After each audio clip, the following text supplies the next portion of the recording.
In almost every single way, the marketing for the upcoming Borderlands 4 is desperate to tell players that it's gonna be better than the last game. Everything is about how they're responding to feedback or listening to criticism or addressing issues, and I've got to admit, the stuff they're saying sounds like they have actually paid attention to criticism and are legitimately trying to course correct. Whether that actually makes Borderlands 4 a good game or not, I don't know. But there are a lot of changes coming to the fourth game that seem to be designed to revitalize the experience and hopefully remind us why we loved the first two Borderlands games back in the day. Hi folks, it's Falcon, and today on Game Ranks we're going to talk about how Borderlands 4 desperately wants you back. And hey, so does Gearbox, the company behind the game. And in this case, the desperation is understandable because the third game really did sour a lot of people's impressions of the series. So with the fourth game, they do need to prove that this game is not going to be like that third game. And at least from all of the previews and talking points I've seen from Gearbox, it does seem like Borderlands 4 is taking the series in a new and potentially better direction. The most obvious change, and one that sounds pretty refreshing for the series, is they're changing how exploration works. Instead of splitting the game into a bunch of relatively small chunks, the new game will have 4 massive open world zones that you're free to explore in a more player-directed way. Many of the main quests can be completed in any order, and there's going to be dynamic weather and an event system that has different things happen as you explore, and there's more isolated points of interests and things to find by just wandering around. There are still traditional quests, but there will also be more fancy word incoming immersion activities. I know we've heard that word quite a few times over the last decade, but it means different things to different people. But what it seems like is that they're trying to put things in the hands of the player, things to do on your own that sound like they'll grant some pretty serious rewards. Something we hope ends up in your hands is a Game Ranks subscription. It's free, it's just a button to click, and hey, did you know that most of you haven't clicked it yet? I'll bet you did. Enable notifications, and we thank you big time for doing so. Anyway, the most intriguing to me is that there are vault key fragments hidden around each major zone, and if you collect enough of them, you'll unlock a vault in that area, which is a high-level dungeon with some seriously good loot hiding inside. Finding vaults has been the major thing to do in these games, so making it a side activity in this game is pretty intriguing. Gearbox is promising there will be 0 loading times in these zones, and they're seamless to explore, so that's good. Adding more open world bloat might not sound like your idea of a good time, but I actually think these ideas support the Borderlands experience, because we have to keep in mind what Borderlands is, and for that, these things sound good. They sound like they might get the world to be more fun and engaging. Now, to navigate these huge zones, they've introduced a personal vehicle that can be summoned at any time called the Digiturner. Basically, it's the vehicle from Destiny. In fact, it seems like this game is taking a lot of cues from Destiny, but good cues. So one of the biggest complaints that Gearbox seems to particularly focus on is players' reactions to the writing in the series. Now, for fans and general audiences, these games have just gotten too goofy. The writing seems like a parody of a story that just doesn't exist rather than a story. Stupid, goofy humor is part of the series' identity. Nobody wants that to go away, at least nobody who likes Borderlands. But there's a good way to do it and a bad way to do it, and Borderlands 3, I think, fits into that latter category. This game, at least according to the narrative director, is going to be quite a bit more serious in tone. There are still jokes, of course. There's that trademark Borderlands lameness to some of the dialogue, as far as I can tell from watching previews. I don't necessarily think that's automatically bad. Sometimes a little bit of cringe is actually charming. So a little bit of that, not complaining about, just have to make that clear. But it does seem like there's a concerted effort to make this game a little more grounded in tone with its storytelling. Like, it looks like there's an actual bad guy who we're meant to take seriously, and fewer completely over-the-top ridiculous quests. Meme humor and toilet humor appears to be, or from all accounts, seems a lot more limited. And if you've played Borderlands 3, you know exactly what I mean by that. I can't tell you if the story is going to be great. I can't even tell you if it's definitely going to be better, but it does sound like they're taking the criticism to the last game pretty seriously, and that's the foundation for doing it right. Like, you can't do it right without acknowledging what you've previously done wrong, because without fixing those mistakes in your process, you're just doomed to repeat them. So, fingers are crossed on this. An example of how they're attempting to change the tone is, I kid you not, a claptrap volume slider. A volume slider specifically for Claptrap's dialogue. I remember a time when everybody used to love this guy, but he's increasingly become the target of blame for the series' problems. The terrible Borderlands movie did not help that. I don't think I'm going out on a limb here by saying in Borderlands 3 Claptrap was pretty fucking annoying. Pardon my French, but I don't think there's another way to say it. We all do wish this option would maybe be patched into Borderlands 3. That could probably help that game a lot. But throwing in a Borderlands 4 makes it clear Gearbox is aware of those complaints. People find this guy annoying. They get it. I would also really like it if, besides a volume slider, they also just tone him down in general, like particularly his more obnoxious qualities. Try to make him funny and maybe even a little likable, if not likably unlikable, one of the two. But if they fail at that, at least there is an option for silence. But one of the most important things in a Borderlands game is the loot. It's a looter shooter. It's arguably the looter shooter. The loot is why people play the game. It's the point. So getting that right is, of course, pretty essential. This one, just like basically every other major system in the series, is being adjusted due to player feedback. In the last game, the big complaint was that loot was way too easy to get. High-level rarity guns were too easy to get. There was hardly a chase anymore to get the best legendaries, which, yes, the player base's big complaint was that the good stuff was too easy to get, which sounds crazy in the chase for legendaries, but that's kind of what the games are about. It's what keeps people playing past the point of credits, and making it too easy defeats the purpose of the game. It is a looter shooter, so loot has to be not only satisfying to acquire, but also the quest for it has to feel worthwhile. Not necessarily punishing, but worthwhile. It's not the destination, it's the journey. I'll say that for a million different types of genres and ways that stories work and types of mechanics, but really, truly, if it's not fun getting to the end, if it's not fun getting the reward,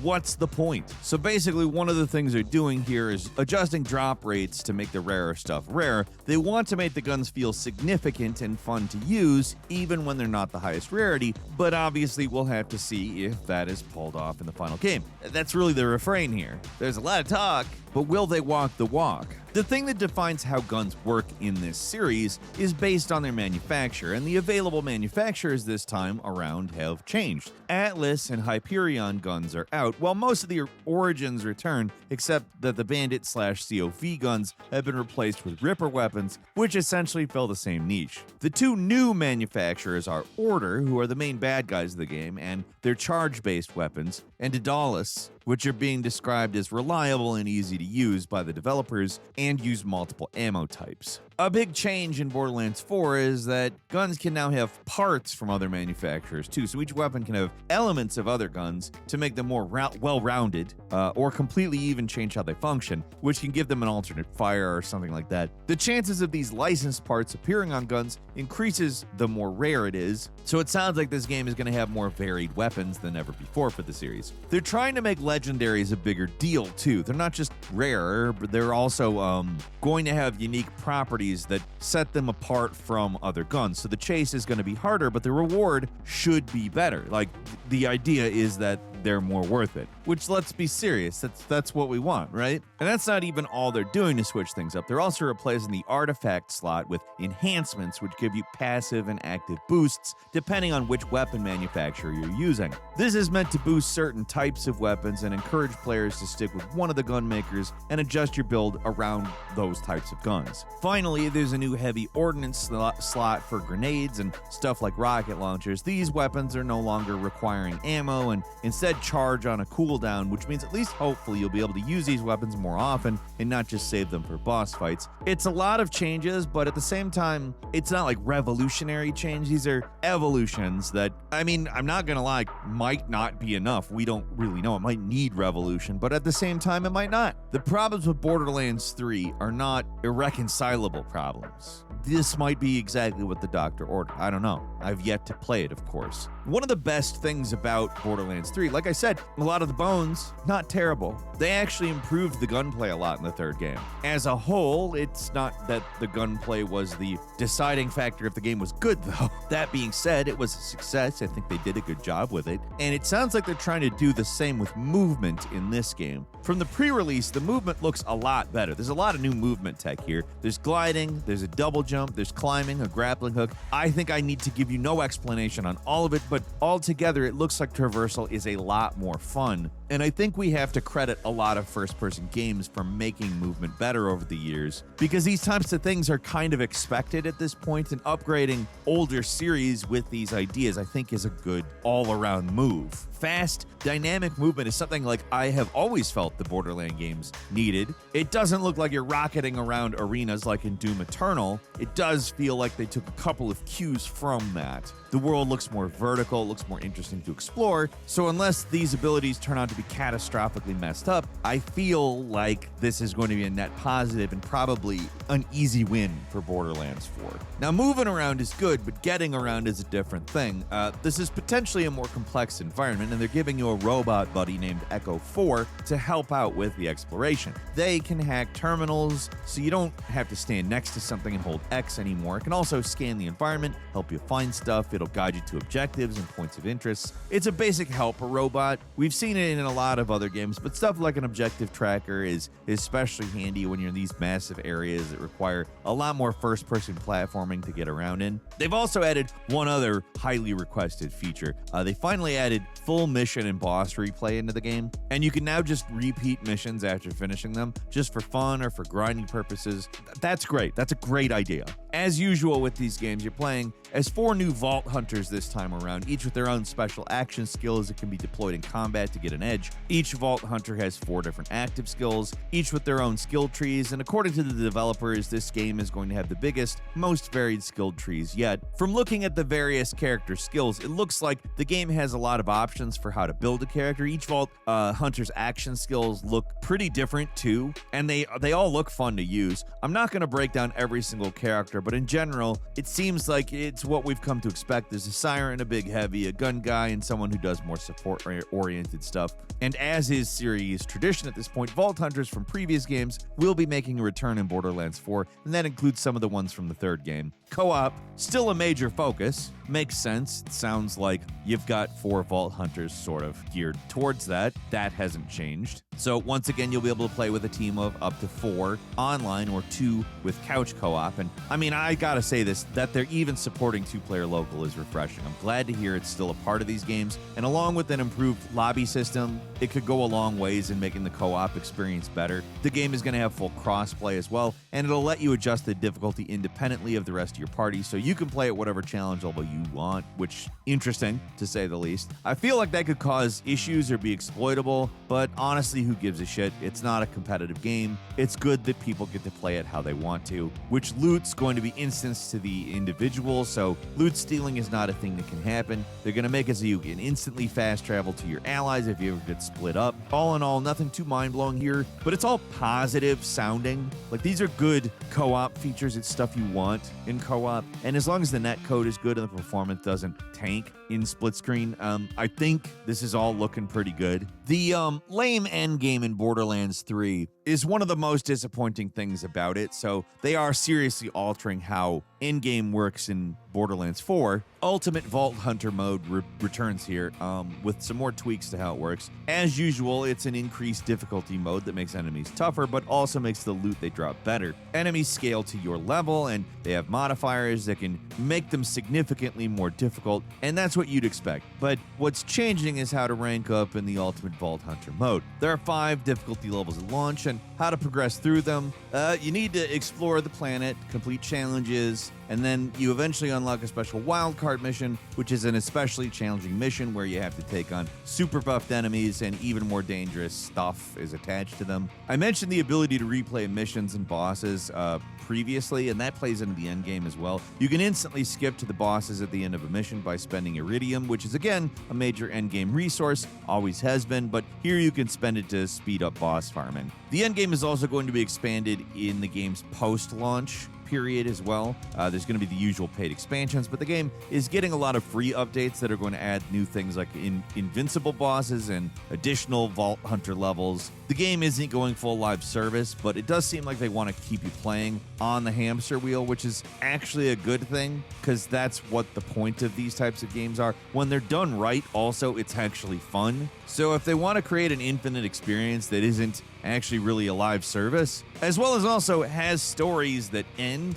I'm there. Like this all, that works for me, actually. So that about wraps it up. I think I've made it pretty clear Gearbox at least seems serious about bringing in lapsed players with these changes, and hopefully some newbies as well. They're selling the game as a fresh start for the series. It's yet to be seen if that's actually true, but a lot of what they have said does make me hopeful this will be a better Borderlands. It's entirely possible these changes won't amount to much as well, though. That said, I tend to take people seriously until they prove that they can't be taken seriously, and Borderlands 1 and 2 are great games, Borderlands 3 isn't. That's one game. I mean, granted, it was a game that got a ton of bad feedback, and rightfully so, but if that's all it took, a single game with a lot of associated naysaying for them to fix the problems, great. That's what I want to see. The game is launching, thankfully, thankfully-ish. I mean, $69.99. Yes, that is not $80, but no, it is not $60. But that's the standard edition for the PC, PS5, and Xbox Series, and the Switch 2 version is coming out October 3rd. That version is apparently supposed to run at about 30 frames per second while docked, with some drops during bigger action segments, so plan accordingly if you're interested in the game. Might not be the most stable Switch 2 port. This is all pre-release information, though, take it with a grain of salt, but if Nintendo is the way you want to go, I would definitely recommend reviews first.